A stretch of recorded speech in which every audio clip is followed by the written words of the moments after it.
Well, good morning.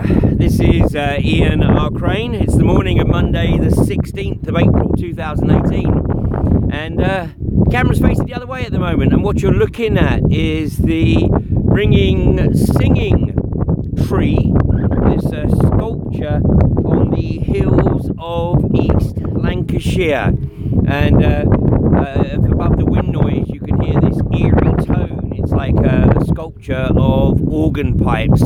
And so depending on which way the wind blows, then that depends on the note that you hear. Now, let's switch the camera back here on this breezy morning. Okay, well, this landmark, whoever named it, I reckon has a sense of humour, because it's called the Panopticon. And the word Panopticon is probably not in very many people's lexicon, and it certainly wasn't in mine, so I had to go and look it up and find out precisely what it meant. We seem to have a problem on one of the cameras here. There we go, let's go back there. And basically, Panopticon, a very strange choice, or like I say, sense of humour, is apparently the wind noise is quite strong here. So maybe let's try and get out of the wind a bit. I'll duck down and see if I can get behind this bank. Okay, well, Panopticon was a term coined by a late 19th century philosopher, Jeremy Bentham. And he used the term to describe his design for a correctional facility where one guard could effectively be responsible for monitoring literally hundreds of prisoners who knew they could be being watched, but didn't know for sure that they were being watched, and so behaved as though they were constantly under surveillance, which is somewhat allegorical for the situation that we are slowly moving towards, of course, in, well, certainly the UK and elsewhere. And this sense of humour applies because this overlooks East Lancashire, and what we're doing here is we're overlooking the towns of Burnley, of Nelson and Colne, and across the hills into West Yorkshire. And you probably can't see it on the camera, but in the clouds behind me is the outline of Pendle Hill, but of course it's covered in cloud at the moment. Anyway, the Panopticon, watching those who don't know that whether they're being watched but behave as though they're being watched. Well, the title of today's broadcast is Panopticon War Criminals, because one thing that has certainly come out of the last few days is that more and more people are paying attention. And of course, sadly, Friday the 13th, or was it early hours of Saturday the 14th, proved seminal in terms of Donald Trump and Theresa May, who, if Tony Blair was Bush's poodle, then I'm guessing that Theresa May is little more than Trump's bitch. Well, she was obviously sitting by the phone waiting for Trump to give her the call. And in Washington, sadly, it was a battle between John Bolton and James Mattis, the Defence Secretary, because Mattis is not quite so determined to take the world into global conflict as is John Bolton, who, as I've said before, was clearly put on this earth to literally bring about global conflict. Well, to appease the hawks, it was obviously, the decision was taken to launch the missile attack on Syria sooner rather than later. And of course, part of the motivation may well have been that there was becoming increasing concern about the validity of the claims that Assad had used chemical weapons on the civilian population of Syria. And in fact, what they're hoping is that the attack at the weekend, puts to rest any further suggestion that it was a setup, which is looking increasingly like it was. And the Times, no less, launched an unprecedented assault on journalists such as Vanessa Beeley and Patrick Henningsen of 21st Century Wire, and basically anybody else, including those on the ground in Syria, who had the audacity to question the Trump-May version of events. Well, apparently we've got a real problem with the wind noise, so let's see if we can move out of it. How's that? We get out of the wind. Beautiful scenery here, I have to say, at this time of the morning. Anyway, so as the questions arise and the likes of the alternative media continue to question or demand the evidence to demonstrate that this attack was justified, it's becoming increasingly apparent that there is none. And even senior British military personnel have stated categorically that the likelihood of Assad being guilty of gassing his own civilians is slim to none. You know, they say, why would he? He's winning the war. And of course, that's the problem for the global banksters.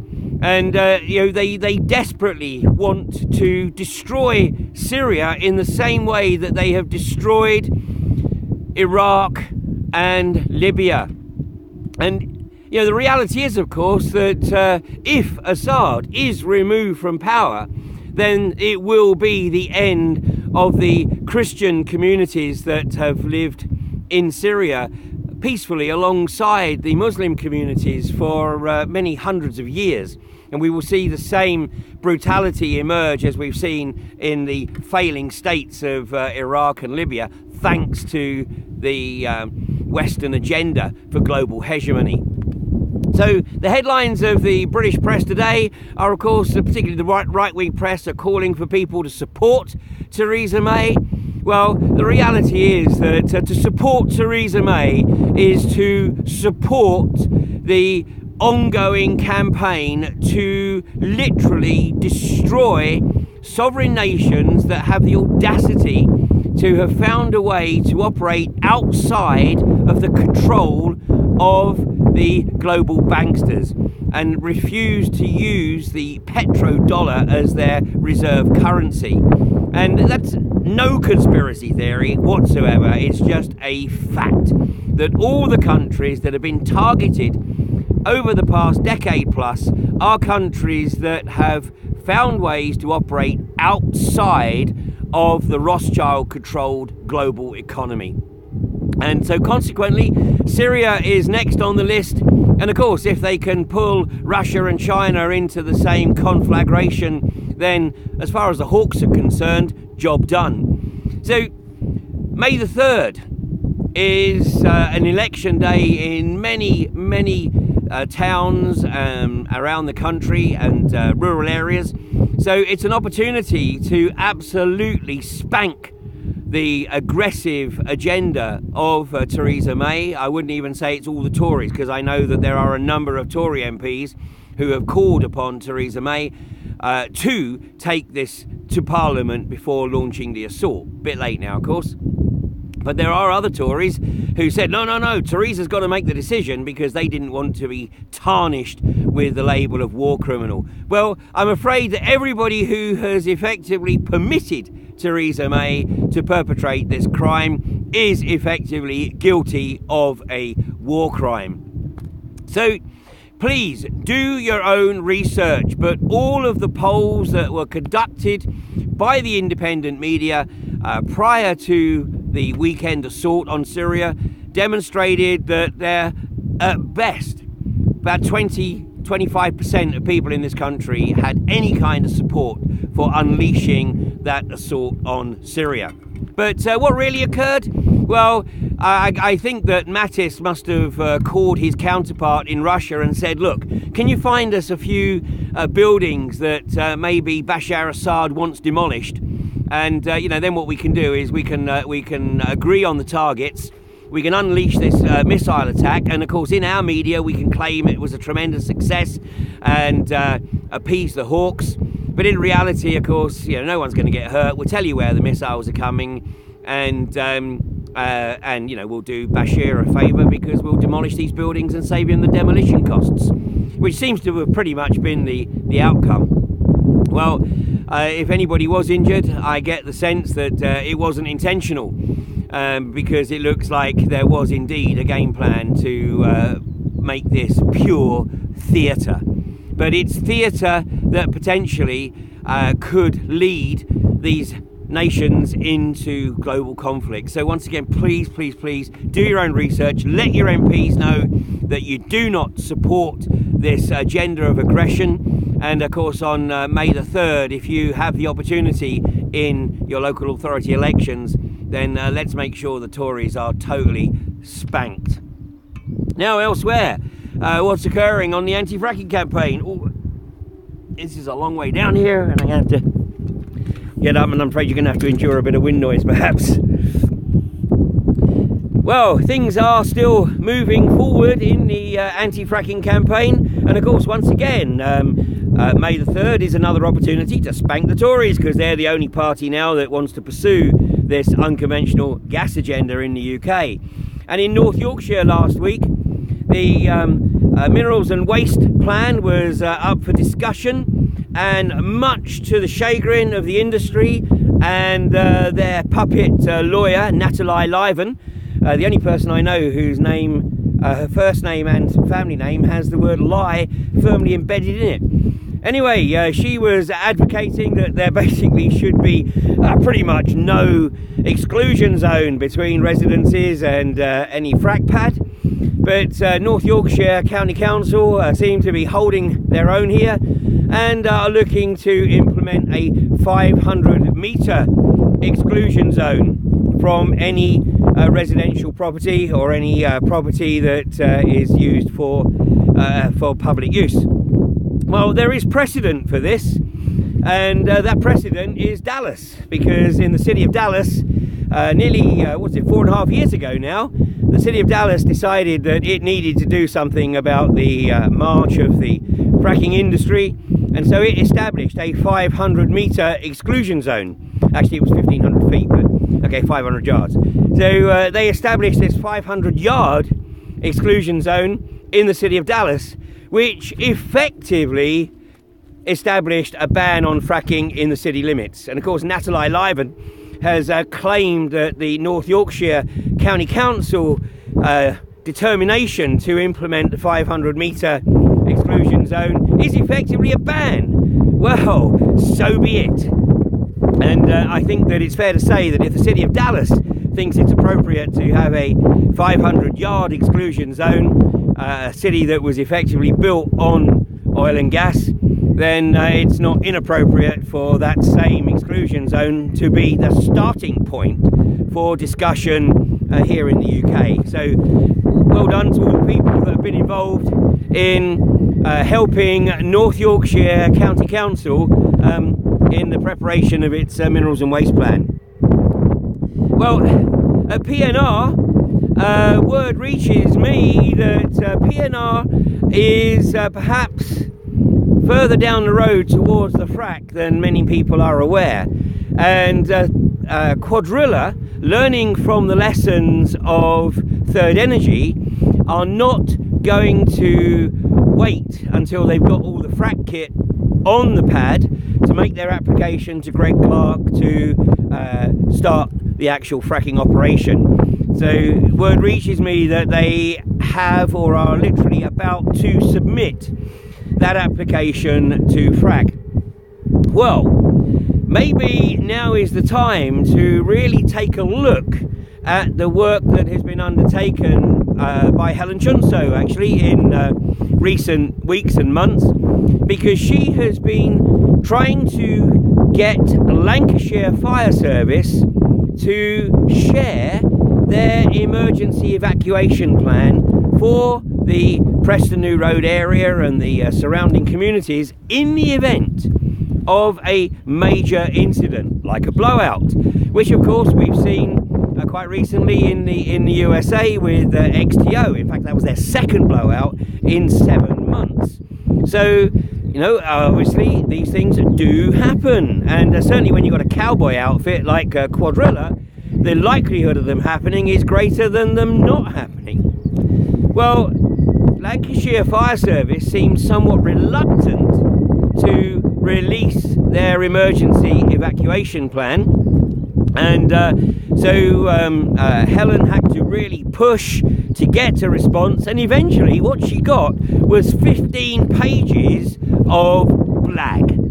In other words, basically Lancashire Fire Service do not have a credible evacuation plan in place in the event of a major incident occurring at Preston New Road, not least for all the schools that are within a relatively short radius of the well site. And in fact, a lot of work has been done in Pennsylvania to establish these emergency plans. And if this is accepted as a baseline for emergency plans, then Lancashire Fire Service have a long way to go. So, Greg Clark, you did the right thing with Third Energy by not only refusing their application to frack at Kirby Misperton, but also, of course, demanding that they produce their accounts. And when they did produce their accounts, I'm sure that you were as shocked as many other people as to how such a company could ever get itself into such a dire situation, and thus you implemented the requirement for the review of financial resilience. Well, now is the opportunity to take a look at the emergency plans that these companies just do not have. And once again, Greg, just as if you had given Third Energy permission to frack at Kirby Misperton, and then it had all gone south, and Third Energy had just walked away because they didn't have the finances to deal with any of the necessary reparations, now you got the same situation again in Lancashire at Preston New Road, where Quadrilla, now looking to be the first company to frack since the moratorium was introduced because of their failure at Priest Hall back in 2011, and now the reality is that they do not have a credible evacuation plan. So you, Mr. Clark, if you sign off on this, you will be putting all of the people within probably a 5-mile radius, or maybe even more, potentially at risk in the event of a major incident occurring. And you know, take a look at what happened at Porter Ranch just what is it now, 2.5 years ago. Now that, admittedly, that was a storage facility, but the blowout there, which went on for 3 months before the well was capped, but you know, that involved the prospective evacuation of some 7,000 homes. So what are you going to do, Greg? Are you going to ignore the fact that there is no credible evacuation plan in place? And it looks from the response from Lancashire Fire Service that until Helen Chunso had actually asked the question, that you guys hadn't even given it a thought. And clearly Quadrilla hadn't, because it looks like they hadn't consulted you. So, Greg Clark, the onus once again is on you as the Secretary of State for Business, Energy and Industrial Strategy. You need to do the right thing, my friend, especially if you wish to continue to pursue your political ambitions. Well, you know very well that you're in the hot seat and you need to do the right thing. So once again, sadly, we are in a situation where the world is not necessarily as stable as we might like, thanks to those who are determined to bring about global conflict. And as I've said before, the anti-fracking community very much needs to take an interest in the bigger picture, because if global conflict does kick off, then any opposition to the government strategy will simply be ridden roughshod over on the grounds of being in national interest. So, time for Theresa May to get a serious spanking, and time for people to at least ignore the bullshit that is being pumped out in the media about Jeremy Corbyn and the label of anti-Semitism. This is what the right wing always trot out when they want to try and neuter somebody, when they want to try and negate any possibility of them offering a counter argument to the lamestream agenda. So do your own research, and I'll be back in hopefully a somewhat less windy place tomorrow, getting ready for the apparent heat wave that we are due in the middle of the week. So have a great day, and I will catch you with you tomorrow morning at 8:30. Take care.